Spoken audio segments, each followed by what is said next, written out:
It reminds me of a series of experiments that this, I suppose, quite controversial Japanese man called Matsuo Emoto did in Japan. Anyway, there's one particular experiment where he's looking at the effects of human behavior, and this sounds absolutely mad, but anyway, he's looking at the effects of human behavior on rice.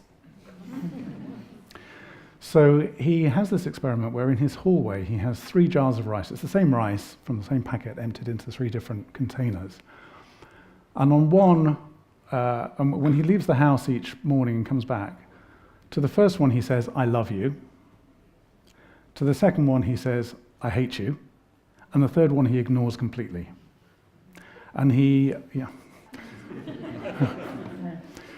and over time he maps the effect of this, and the first jar to begin to decay, the rice that begins to deteriorate, is the one that's paid no attention at all. Which suggests to me actually that perhaps, we think of love and hate as being opposites. Perhaps actually the true opposite of love is indifference. It's not giving any attention, to use your word, at all. And for me, actually, that's one of the many ways in which probably love and hate are more intimately connected than we might think they are.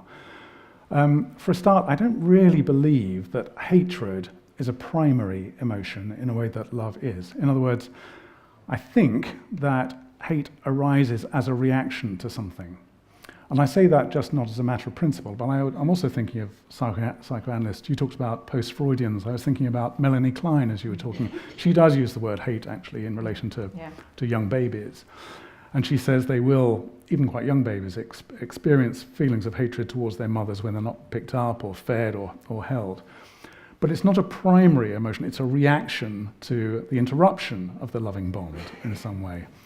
So although we might think almost statically that love is here and hatred is there, that they're in some sort of spatial relationship, you can almost think of them as in a temporal relationship. Love comes first, and then hatred is a kind of reaction to it, a sort of revenge on aborted love, or a disappointment at love not getting off the ground, or something like that.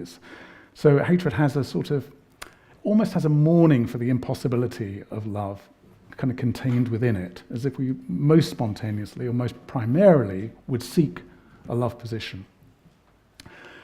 Having said that, I think to be pure, and I'm not suggesting it's possible, but to be pure, love would have to hate the hateable as well, because if you only love what's lovable, if you love what's lovable in your partner, well, it's easy.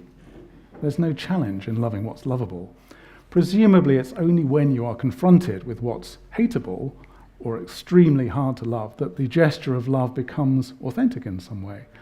So, in philosophical terms, this would be the idea of including the other. The radical otherness of the other person is such that I hate them. But even in the midst of my hating them, I then learn to love them because their otherness is something which I can then begin to come to terms with. So it's an otherness that allows the other person in all their horribleness to remain other.